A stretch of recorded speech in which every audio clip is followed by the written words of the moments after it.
Hey everybody, welcome back to Brainiac Baseball's 1984 Detroit Tigers season replay.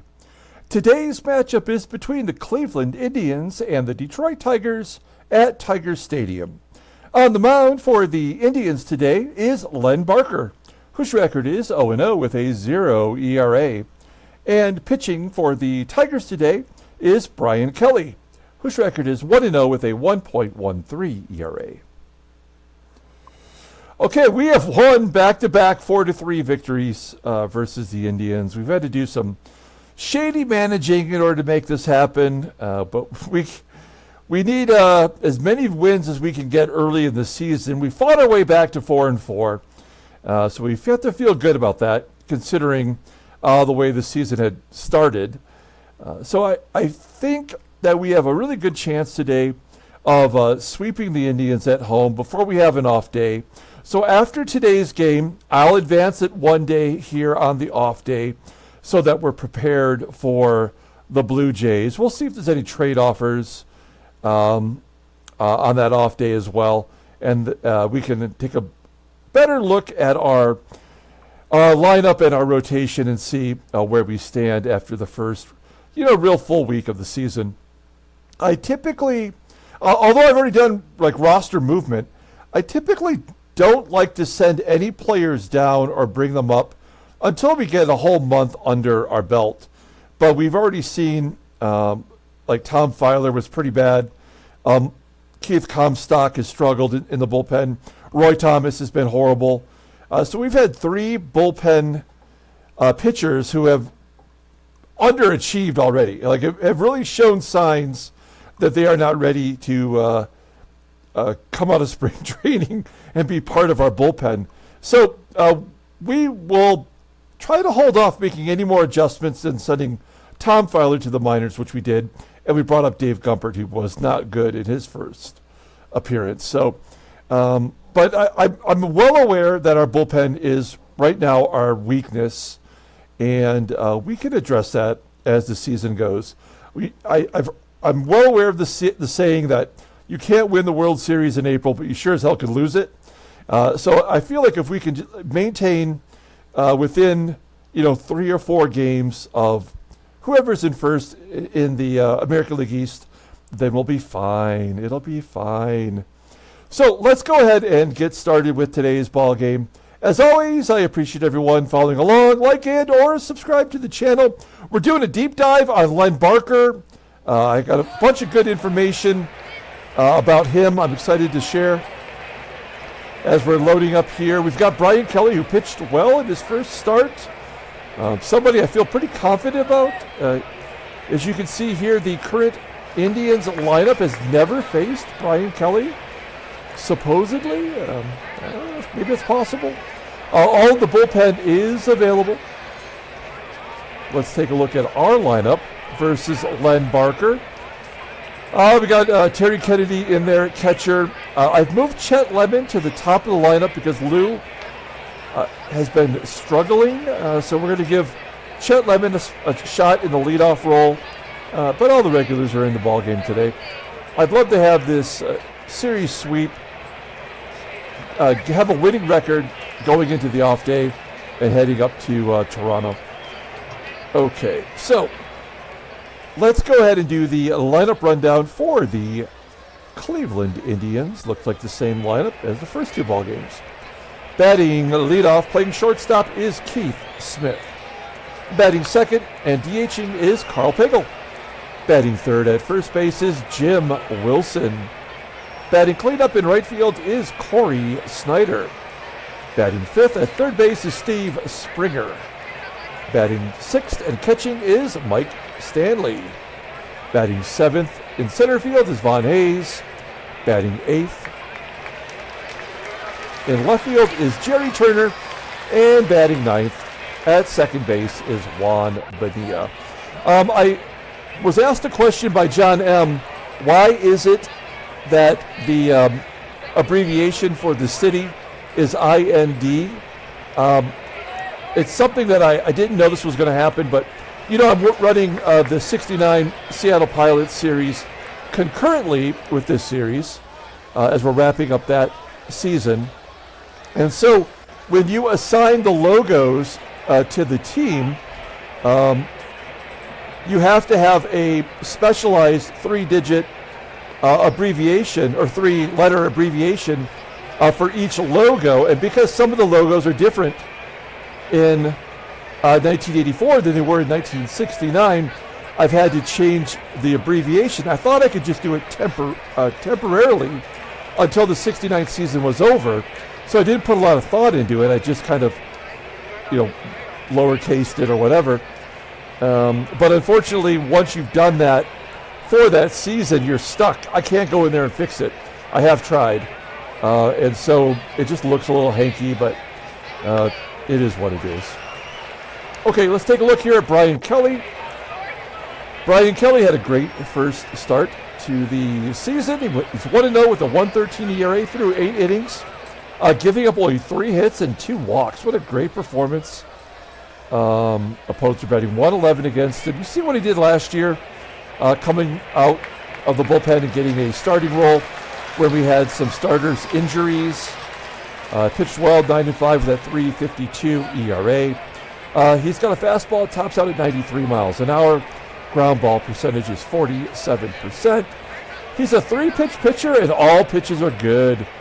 A fastball rated at 88, a sidearm curve 82, palm ball also rated at 82. Overall rated an 85. The 25-year-old righty goes to arbitration in 1985, so next year. So we've got this guy for another full season before we got to pay him. Also, just a shout out to Jeremy DeYoung, who created about 20 Tigers cards last year for us, because Brian Kelly did not have a Major League Baseball card. And so this card here is created by card artist Jeremy DeYoung. So there you go. Okay, let's take a look at our defense. Solid all the way around. Kennedy behind the plate with an 80. That's the lowest in our infield. Otherwise, we're pretty good. Okay, Keith Smith leading off against Brian Kelly. Keith Smith has absolutely clobbered us all series. There's a ground ball to short. Trammell making the play. Has Trammell committed an error this year? He has. There's the percentages. George Brett below 900. Hey, let's get it out of our system now and then go on a hot streak at third base. Next man up is Karl PAGEL. PAGEL, a comebacker to Kelly. There's out number 2. That will bring up Jim Wilson, batting 194. 0 home runs. And a ground ball to first. And an error on our first baseman, Brock. The Brock Ness Monster's got those short little dinosaur arms. Couldn't make the play. It's a throwing error, too. So was he trying to get it to the pitcher? I don't know. That doesn't fly for me. Okay, let's get Cory SNYDER here. SNYDER batting 229. Try to keep this inning from going sideways. And he walks him. First and second, 2 down. Man, things were going so smooth, and now it's on the verge of going out of control. Here's Steve Springer. He's a rookie this year. 0-1 count to Springer. Jammed him inside. There we go to George Brett. Come on, Brett. Okay. I mean, the game is manufacturing a loss. There's nothing we can do in these situations. Now Kelly will probably walk Stanley to get to the left-hander. There's nothing we can do but push the button. There's a wild pitch. So the moguling is on. There's nothing we can do to stop it. We just have to play through it. 2 errors, a wild pitch, and we're down 2-0 going to the bottom of the first. And unfortunately, that's probably going to do it for today. But we'll do the lineup rundown. I hate this game sometimes. Batting leadoff in center field is Chet Lemon. Batting second. So I'm so frustrated already. I forget the procedure. Batting second at first base is Greg Block. Batting third at third base is George Brett. Batting cleanup and DHing is Ken Smith. Batting fifth in right field is Glenn Wilson. Batting sixth in left field is Kirk Gibson. Batting seventh and catching is Terry Kennedy. Batting eighth at shortstop is Alan Trammell, and batting ninth is Sweet Lou Whitaker at second. Okay, look at here. We got Len Barker, folks. Barker, third-round draft pick, 1979 for the Texas Rangers. Drafted out of high school in Pennsylvania. He is probably most famous for throwing a perfect game. It was the first perfect game since 1969. He threw it in 1981, the year in which he was an All-Star. He started the All-Star game in 81. He's twice led the American League in strikeouts in 1980 and 81. That perfect game that he threw on May 15th, 1981 versus the Blue Jays, he struck out 11 batters. All 11 were swinging. It was the first perfect game thrown with a DH in the game. At no point during the perfect game did he ever get to 3 balls on any batter. And I just happened to discover this by accident because I pulled up the box score for this game. And you know what? I'll put that in the description if you want to check out the box score. That's on Baseball Reference for this game.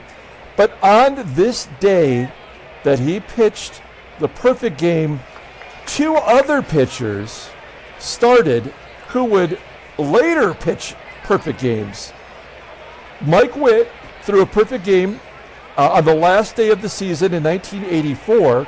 He started a game versus Jack Morris in real life on this date of the perfect game.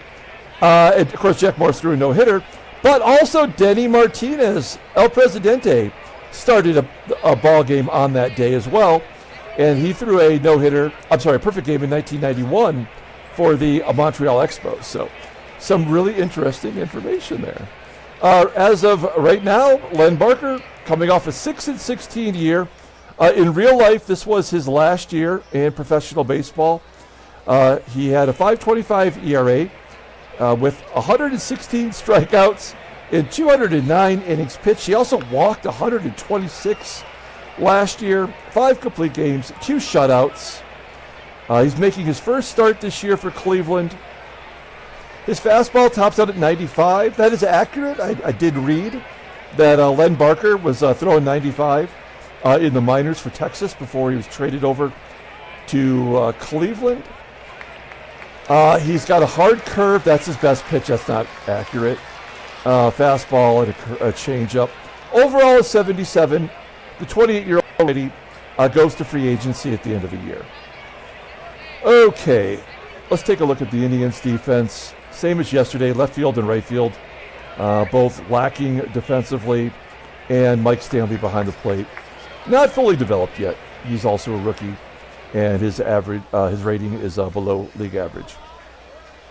Okay, we're down 2 runs already on a bunch of bullshit. Let's see if we can't get something back here with Chet Lemon leading off.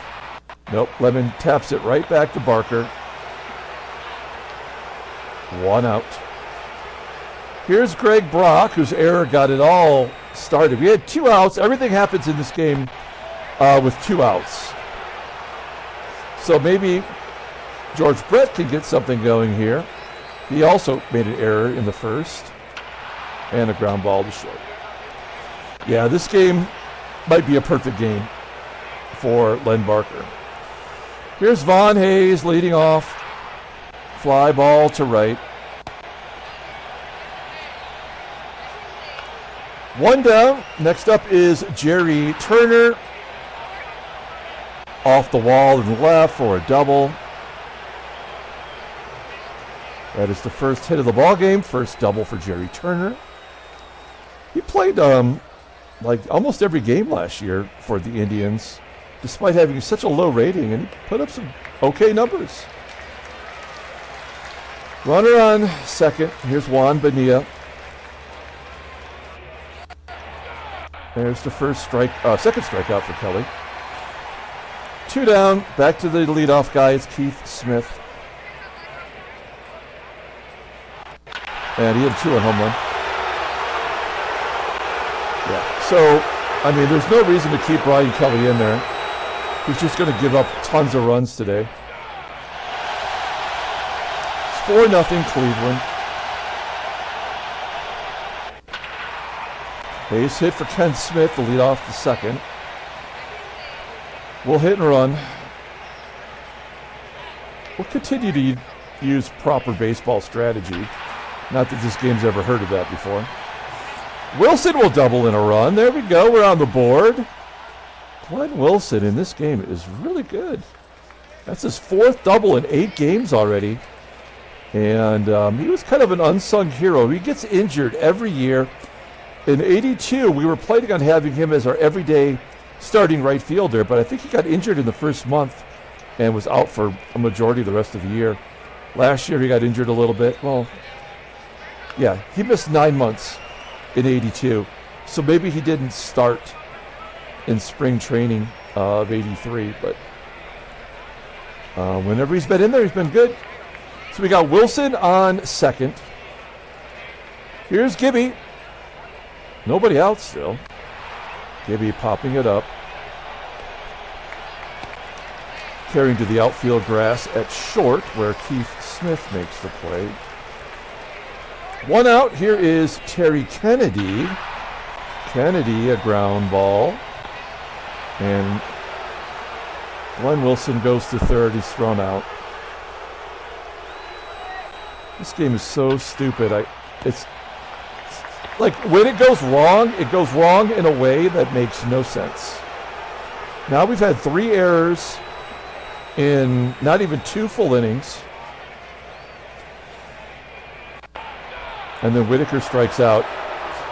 Whitaker just looks terrible so far this year. We go to the third. It's 4-1. At least we got on the board. That'll be our only run today.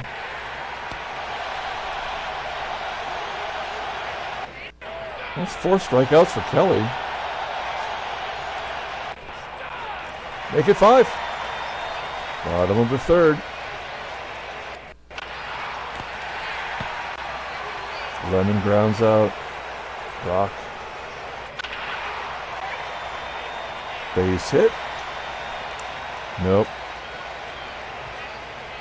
All right, Brett is 6 for 12 against Len Barker. Let's have him take a cut. The trajectory always looks like it's going to be a home run just for a second, and then it just dies. Much like Chet Lemon's ground ball, it looked like it was going to get through, and then it just stopped.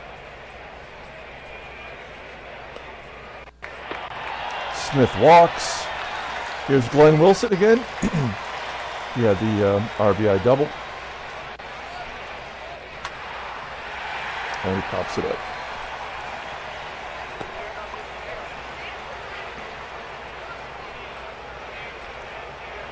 Top of the 4th inning. Wow. That's 3 strikeouts in a row for Kelly. It's looking pretty good other than the errors and the home run. Oh, there we go. Oh, he didn't hit him. He walked him. Can we get a double play here? Or is every ground ball an error? 7 strikeouts for Kelly. What the hell is going on here? And then a line drive to second. Is that an error? Nope. All right.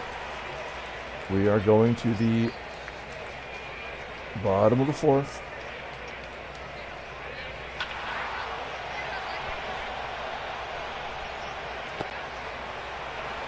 In games like this, I'm just pretending that we have like the pitch clock, and we're just pushing buttons. There's nothing to do anyway.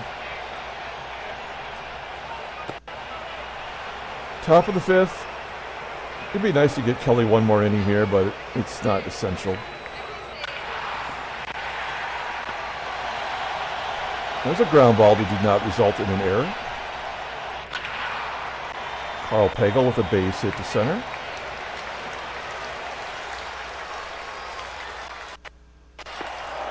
Karl PAGEL, a DH with a 74 speed, just stole second base.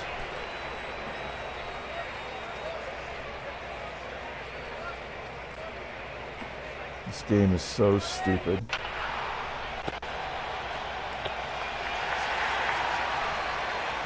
The ratings, I mean, mean nothing. We know that. And it's 5-1.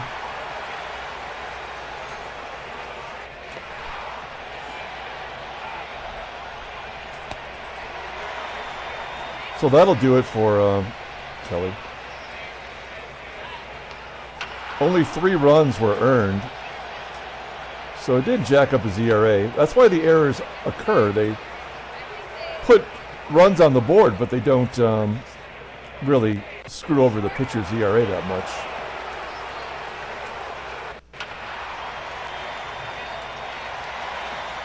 There's the useless 2-out single. Here's our 2-out rally of singles. Bases loaded. Of course. All right. Top of the 6th. We've got a righty. Well, I guess we're going to let Kelly pitch to Mike Stanley. And we got the lefty, so. Oh, not an error. All right, let's bring in. I guess we're bringing the creeper. He's already thrown 3 games, though. Comstock has thrown 3 games. Dave Rucker has thrown 4. Oh, boy. All right, so Kami will come in here in this blowout. We don't have to worry about it too much here. Okay, strikes out. Von Hayes. Jerry Turner. Ground ball to second. Error. Nope. Bottom of the 6th. Gibby with the base hit.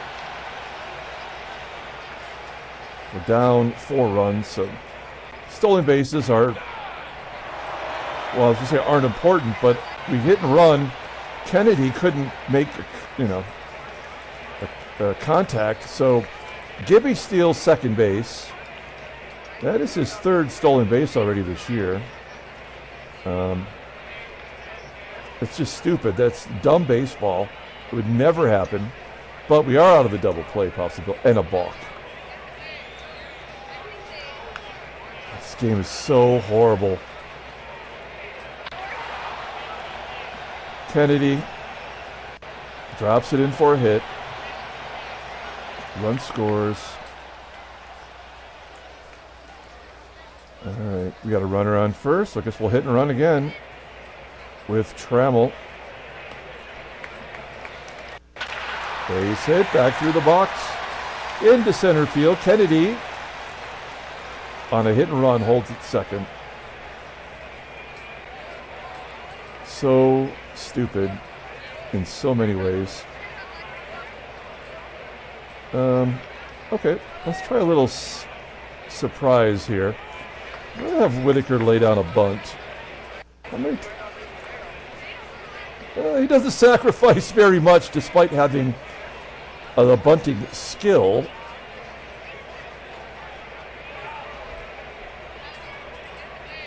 Here we go. That's a good bunt. Everybody moves up. So 1 down, it's 2nd and 3rd. We will go on contact. Infield playing back. Base hit would make this a ball game. Yeah. So like the sack bunt didn't mean anything. There's no reason to use strategy.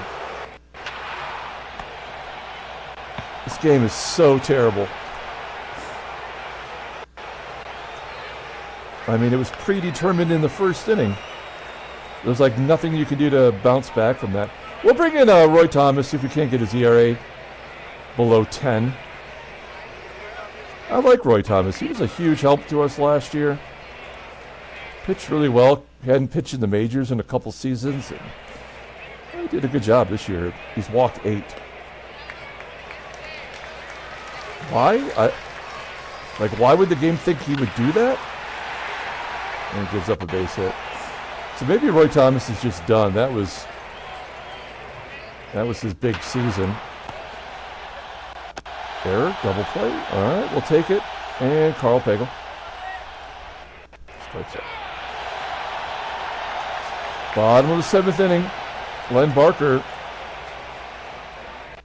coming up to 100 pitches.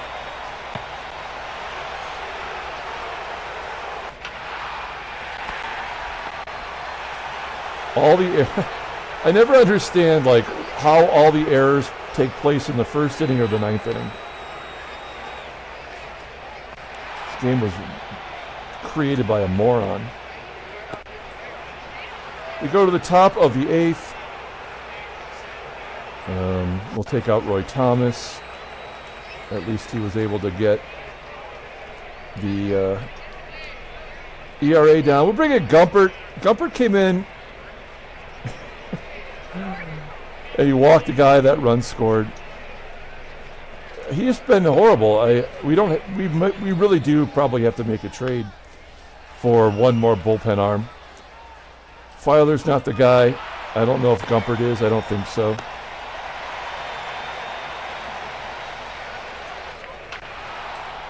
There's a base hit. 6 hits for the Indians. Strike out a nice curveball. Bottom of the... So everybody in our infield has made an error today but Trammell. Great job, game.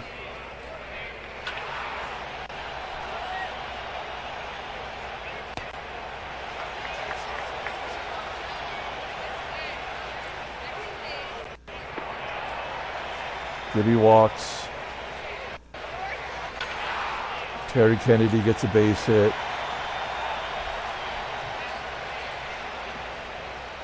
Alan Trammell.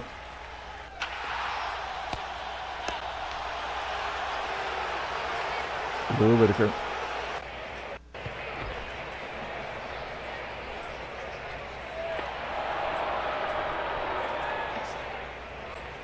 Top of the 9th.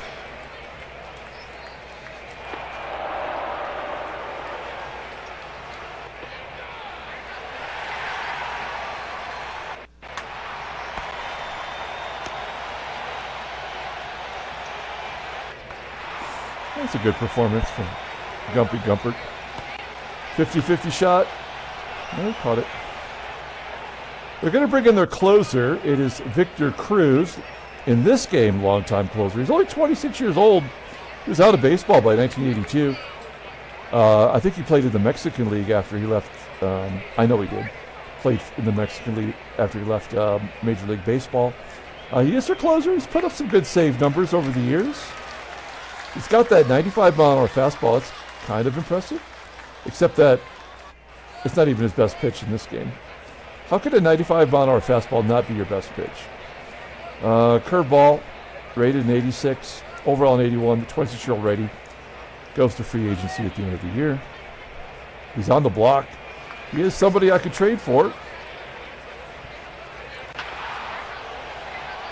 Lemon with a base hit. He's got 10 hits and an error. God, this game sucks so bad. I can't even believe it. I should believe it. I've played thousands and thousands of games. It's never been anything but terrible.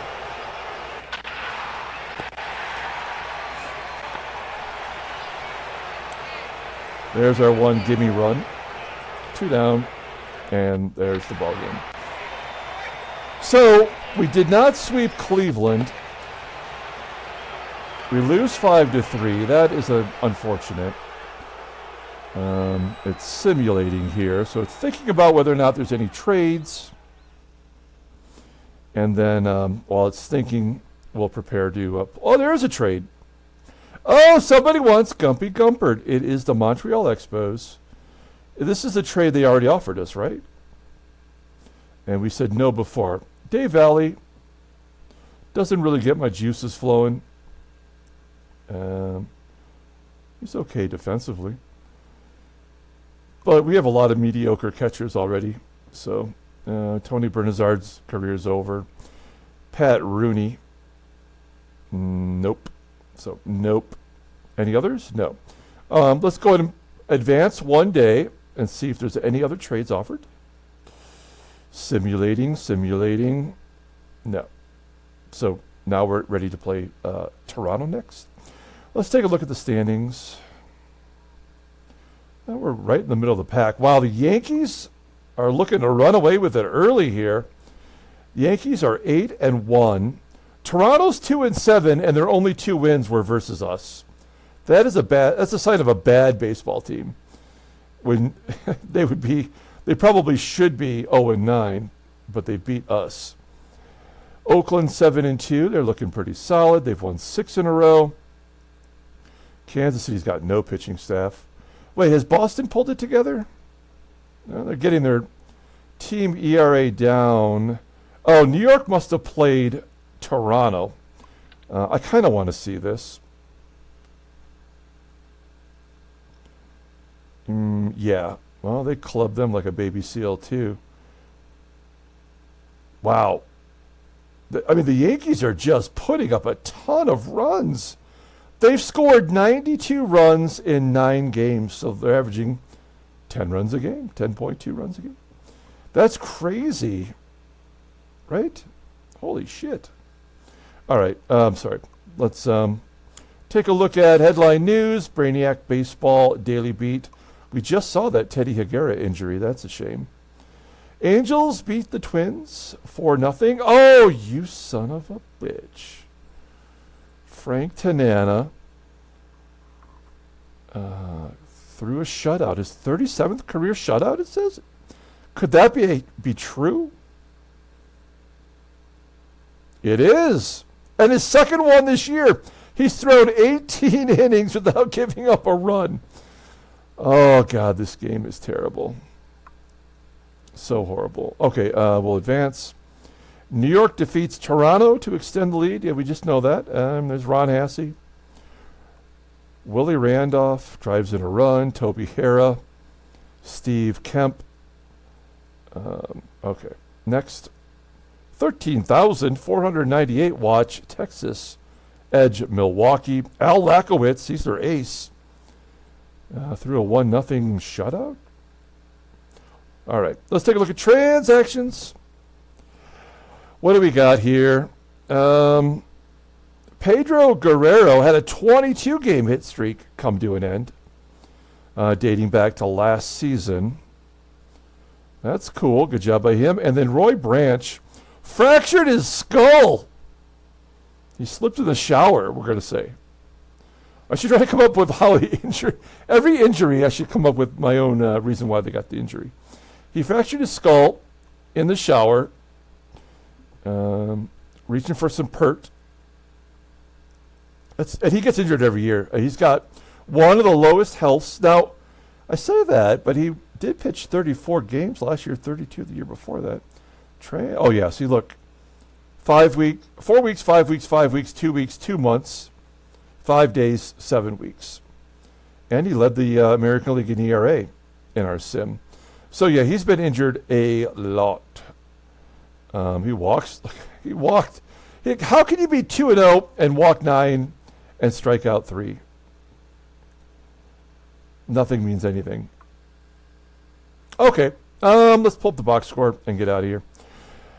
That's a tough loss. It was over in the first inning. What are you going to do when your entire infield commits an error? I don't know, but it happens a lot. I should have an answer for that.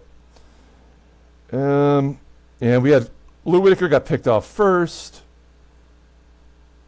Player of the game will be Terry Kennedy. He had 2 hits. He drove in a run. Brian Kelly did not pitch as bad as you might think. He struck out 7 in 5 1/3, and our bullpen did their job. It's good to see the schlubs get in there and unschlub their ERAs.